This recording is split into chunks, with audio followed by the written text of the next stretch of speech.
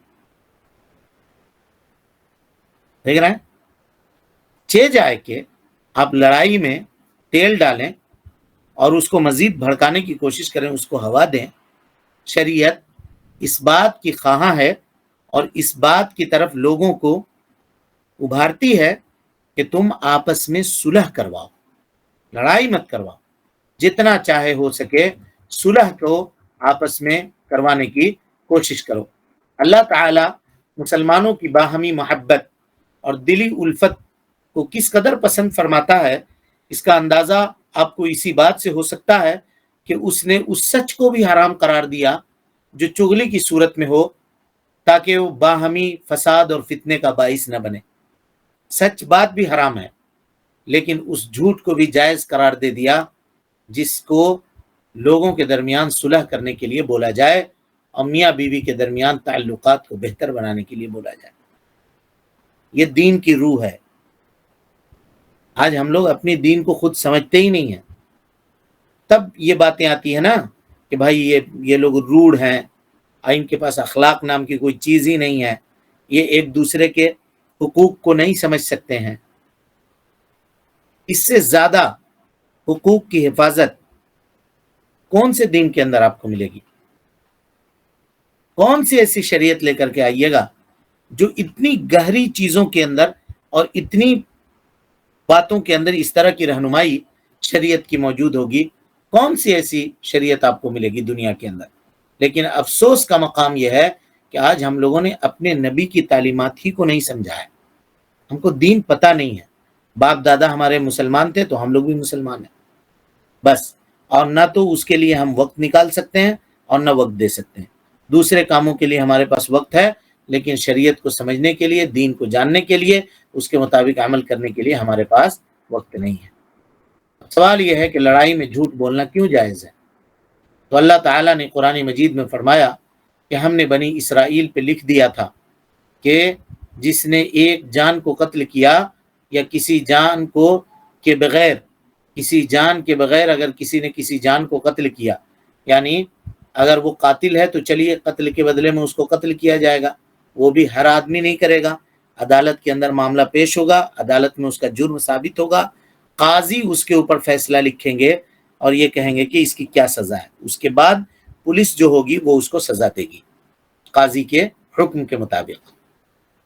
ہر کس و ناکس کو یہ اختیار نہیں ہے کہ فلاں خونی ہے اور یہ کہہ کر کے اس کو دوڑا کر کے مار دیا جائے یا اس کی موب لنچنگ کر دی جائے۔ شریعت اس کی ہرگز اجازت نہیں دیتا، بلکہ شریعت یہ کہتی ہے کہ اگر ایک مسلمان آدمی کو ناحق آپ نے قتل کر دیا ہے اور یا کسی ذمی کو، اگر کافر ہے اور مسلمان حکومت میں، اسلامی حکومت میں وہ پاسپورٹ لے کر کے، ویزا لے کر کے رہ رہا ہے اور وہاں ٹیکس وہ ادا کر رہا ہے، اور اگر آپ نے اس کو قتل کر دیا تو ایسی صورت میں شریعت آپ کو بخشے گی نہیں۔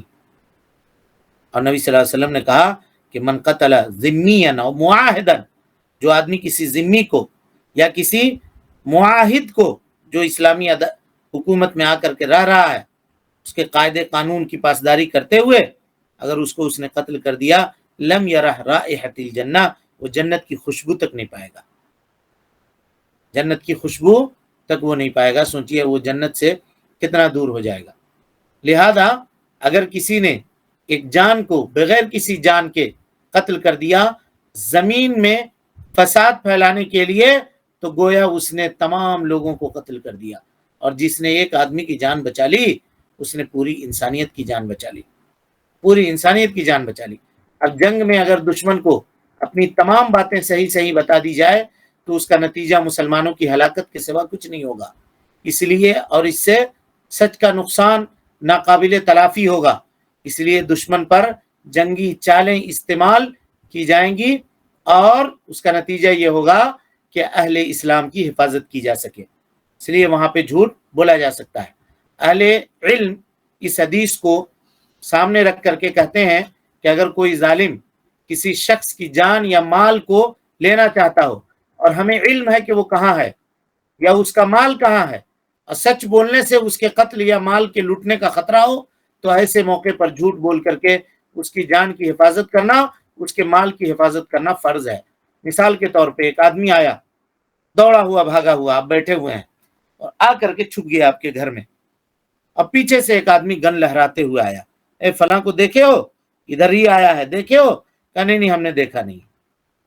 کہہ سکتے ہیں آپ اس کے جان کے پیچھے پڑا ہوا ہے، گن ہے اس کے ہاتھ میں، چھری لیے ہوا ہے، نکلے گا تو اس کو مار دے گا، یا آپ اس کی رہنمائی غلط کر دیں، کہا ادھر گیا، ادھر نکلا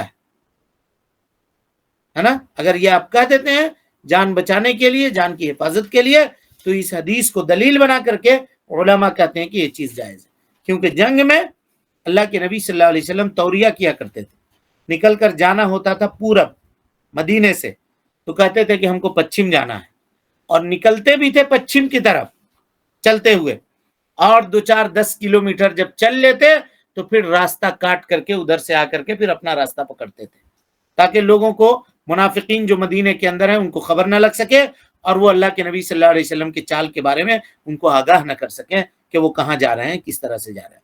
تاکہ اگر آگاہ کر دیں گے تو پہلے سے لوگ تیار ہوں گے، راستے میں گھات لگا کر کے بیٹھیں گے، انسانی جانوں کا نقصان ہوگا، لہذا شریعت یہ نہیں چاہتی ہے کہ جانوں کا نقصان ہو۔ اس کے بچانے کے لیے جو طریقہ کار استعمال کیا جا سکتا ہو، اگرچہ وہ جھوٹی کیوں نہ ہو، شریعت اس کی اجازت دیتی ہے کہ وہ کام کیا جا سکتا ہے۔ ہاں، اگر کوئی موقع ایسا ہو کہ وہاں پہ صاف جھوٹ بولنے سے اگر آدمی بچے اور دو معنی بات کر کے نکل جائے، اگر سننے والا اس کا مطلب کچھ اور سمجھے اور کہنے والا کا مراد کچھ اور ہو، تو یہ سب سے بہتر ہے، اور اللہ کے نبی صلی اللہ علیہ وسلم یہی کیا کرتے تھے، جیسا ابھی ہم نے آپ کو کیا، ابھی آپ کے سامنے مثال دی۔ اور دوسرے انبیاء اور اللہ کے برگزیدہ بندوں کا بھی یہی طریقہ تھا، جیسا کہ حضرت ابراہیم علیہ السلام نے 3 موقعوں پر بظاہر خلاف واقع جو بات کی، ان کی نیت کا وہ مطلب نہیں تھا، ان کی نیت میں جو معاملہ تھا وہ بالکل درست تھا، سمجھنے والے نے اس کو دوسرا سمجھا، ہے نا۔ اسی طرح سے حضرت صدیق رضی اللہ تعالیٰ عنہ جب ہجرت کے سفر میں اللہ کے نبی صلی اللہ علیہ وسلم کے ساتھ تھے، تو راستے میں لوگ چلتے تھے، پوچھتے تھے کہ تمہارے ساتھ کون ہے؟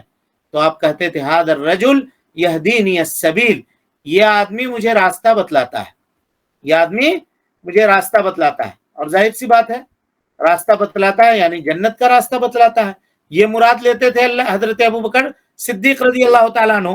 لیکن سفر میں چل رہے ہیں تو سامنے والا یہ سمجھتا ہوگا کہ ہو سکتا ہے یہ کوئی گائیڈ ہے جو ان کو راستہ بتلانے کے لیے یا راستہ سمجھانے کے لیے نکلا ہو، ان کے ساتھ آیا ہو۔ تو اس طرح کے 2 معنی چیزیں آپ استعمال کر سکتے ہیں صریح جھوٹ سے بچنے کے لیے۔ اس قسم کے الفاظ کے استعمال کو معاریض کہتے ہیں، معاریض، ہے نا۔ اس کے ذریعے آدمی صریح جھوٹ بولنے سے بچ جاتا ہے، اور کہا ان فی المعاریض لمندوحۃ عن الکذب، معاریض میں جھوٹ سے بچنے کی بہت گنجائش ہے، لیکن اگر صاف جھوٹ کے بغیر حالت جنگ میں گزارا نہ ہو تو اس کی اجازت ہے کہ آدمی جھوٹ بول سکتا ہے، اس میں کوئی حرج کی بات نہیں ہے۔ لیکن اگر صاف جھوٹ بول کر کے بولنے سے بچا جا سکتا ہے اور معاریض ذو معانی الفاظ کا استعمال کیا جائے تو ایسا کیا جا سکتا ہے، خاص طور پہ لڑائی جھگڑے میں اور 2 آدمیوں کے درمیان صلح کروانے کے تعلق سے۔ چلیں اس کے بعد کی روایت پڑھیے۔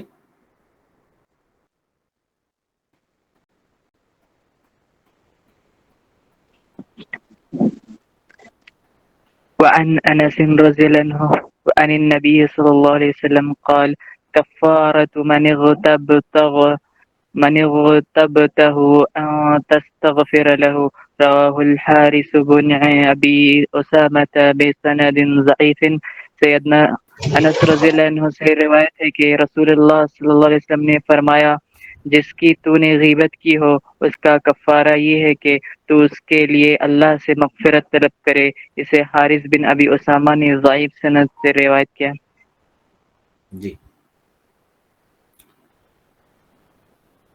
وعن انس رضی اللہ عنہ عن النبی صلی اللہ علیہ وسلم قال، حضرت انس رضی اللہ تعالیٰ عنہ روایت کرتے ہیں اللہ کے نبی صلی اللہ علیہ وسلم سے کہ آپ نے فرمایا، کفارۃ من اغتبتہ ان تستغفر لہ، کہ جس شخص کی تم نے غیبت کی ہے اس کا کفارہ یہ ہے کہ اس کے لیے بخشش کی دعا کرو، اس کے لیے مغفرت طلب کرو۔ اس حدیث کو حارث بن ابی اسامہ نے ضعیف سند کے ساتھ روایت کیا ہے، اور حدیث کیا ہے جی؟ ضعیف ہے، حدیث ضعیف ہے۔ اور اس روایت کی سند میں عنبسہ بن عبد الرحمن القرشی ہیں جو خالد بن یزید الیمامی سے روایت کرتے ہیں، لہذا یہ روایت جو ہے امام بخاری رحمۃ اللہ علیہ نے کہا ہے کہ عنبسہ کے بارے میں کہ یہ جو شخص تھا یہ ذاہب الحدیث ہے، اور اسی طرح سے ابو حاتم نے کہا ہے کہ یہ شخص حدیث گڑھا کرتا تھا، اور اس کو ابن حبان نے کہا ہے کہ یہ کئی موضوع روایتیں اس نے بیان کی ہیں۔ بہرحال علامہ البانی رحمۃ اللہ علیہ نے اس کو سلسلۃ الاحادیث الضعیفہ کے اندر 1519 نمبر کی حدیث کے تحت اس حدیث کو درج کیا ہے، لہذا حدیث کیا ہے؟ ضعیف ہے، کہ جس کی تم نے غیبت کی ہے اس کا کفارہ یہ ہے کہ تم اس کے لیے استغفار کرو۔ کیا استغفار کرنا غیبت کا کفارہ ہو سکتا ہے؟ یہ سوال ہے۔ اس حدیث سے معلوم ہوا کہ اگر آدمی کسی کی غیبت کر بیٹھے تو اس کا کفارہ یہ ہے کہ اس کے لیے استغفار کرے، اس سے معافی مانگنے کی ضرورت نہیں ہے، کیونکہ بعض اوقات معافی مانگنے سے اس کا غصہ مزید بھڑک اٹھتا ہے، مگر یہ حدیث ضعیف ہے۔ اس کے برعکس صحیح بخاری میں حضرت ابو ہریرہ رضی اللہ تعالیٰ عنہ کی روایت موجود ہے کہ اللہ کے نبی صلی اللہ علیہ وسلم نے فرمایا، من كانت عنده مظلمة لأخيه في عرضه أو شيء فليتحلله منه اليوم قبل ألا يكون له دينار ولا درهم، إن كان له عمل صالح أخذ منه بقدر مظلمته وإن لم يكن له حسنات أخذ من سيئات صاحبه فحمل علیہ۔ جس شخص نے اپنے بھائی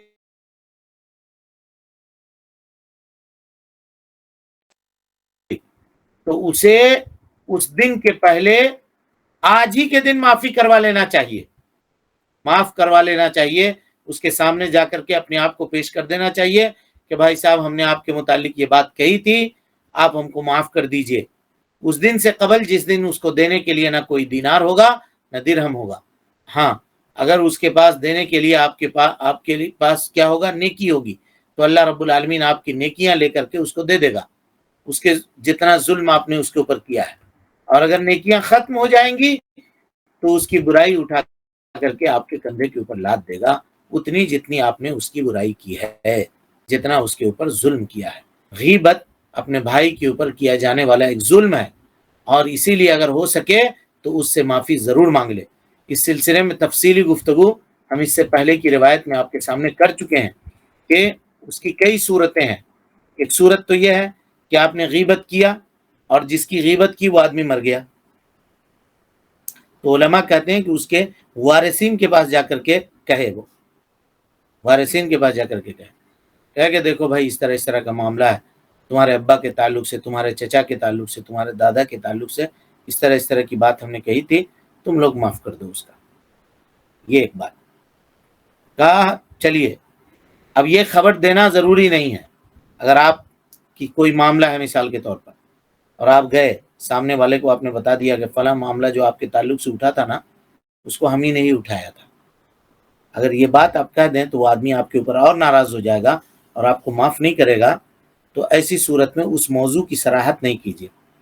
جا کر کے کہیے کہ دیکھیے بھائی یہ غلطی ہم سے ہو گئی ہے آپ کے متعلق، کیا غلطی ہوئی ہے آپ مت پوچھیے، دل بڑا کیجیے، ہم کو معاف کر دیجیے، بس وہ معاف کر دیتا ہے اگر تو انشاءاللہ معافی مل جائے گی، انشاءاللہ معافی مل جائے گی۔ اس لیے یہ معاملہ اتنا آسان نہیں ہے کہ آپ کسی کی غیبت کرتے رہیں اور اس کے پیچھے اس کے مغفرت کی دعا کرتے رہیں، اس سے معافی مانگنا ضروری ہے۔ حدیث ابو ہریرہ جس کو امام مسلم نے روایت کیا ہے، یہ اس کے اوپر دلالت کرنے والی حدیث ہے نا۔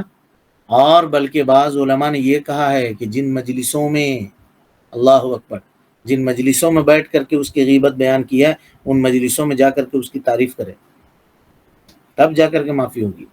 یعنی خالی اکیلے وہ معاف کر دیا، مثال کے طور پہ زید کی برائی آپ نے بیان کی 10 آدمی کے سامنے بیٹھ کر کے، اکیلے جا کے زید سے معافی مانگ لیا، زید نے معاف کر دیا، لیکن زید کے متعلق جو آپ نے کہا ہے 10 آدمی کے سامنے، ان کے دل میں تو بات رہ گئی نا، وہ کیسے ختم ہوگی؟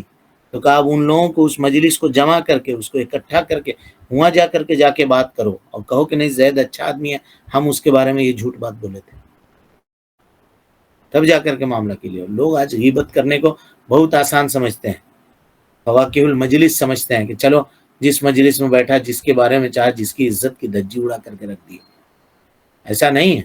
ٹھیک ہے، دنیا میں کوئی آدمی طاقتور ہے، کوئی آدمی کمزور ہے، کوئی بدلہ لے سکتا ہے، کوئی بدلہ نہیں لے سکتا، لیکن اللہ کے یہاں وہاں کہاں جائیے گا؟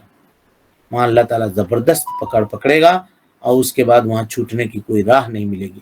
اللہ تعالیٰ ہم سب کی حفاظت فرمائے اور ان فتنوں سے، اس طرح کے شرور سے ہم سب کو محفوظ رکھے، جب تک زندہ رکھے، دین اسلام پہ زندہ رکھے، اور جب اٹھائے ایمان پہ اٹھائے۔ آمین وآخر دعوانا ان الحمدللہ رب العالمین۔ کوئی سوال ہے کسی کے پاس؟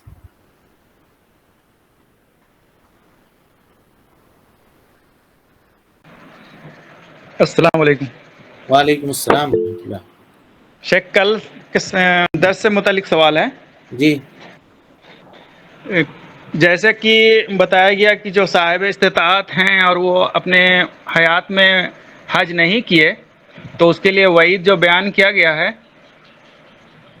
تو جب ان کی موت ہوگی تو کیا وہ ان کی موت اسلام میں ہوگی یا اسلام سے باہر ہوگی؟ دیکھیے، اگر انہوں نے ارادہ کیا ہوا تھا، اور نہیں گئے، ٹھیک ہے، تو وہ ظاہر ہے وہ تو اسلام پہ مریں گے۔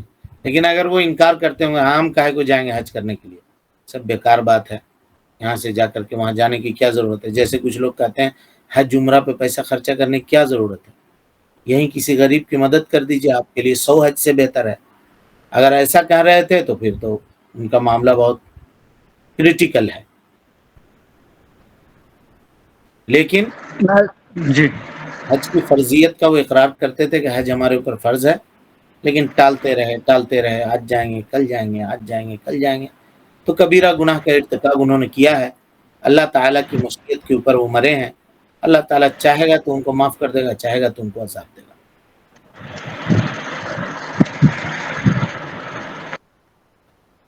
یہی اہل سنت والجماعت کا موقف ہے اس مسئلے میں۔ جی السلام علیکم شیخ۔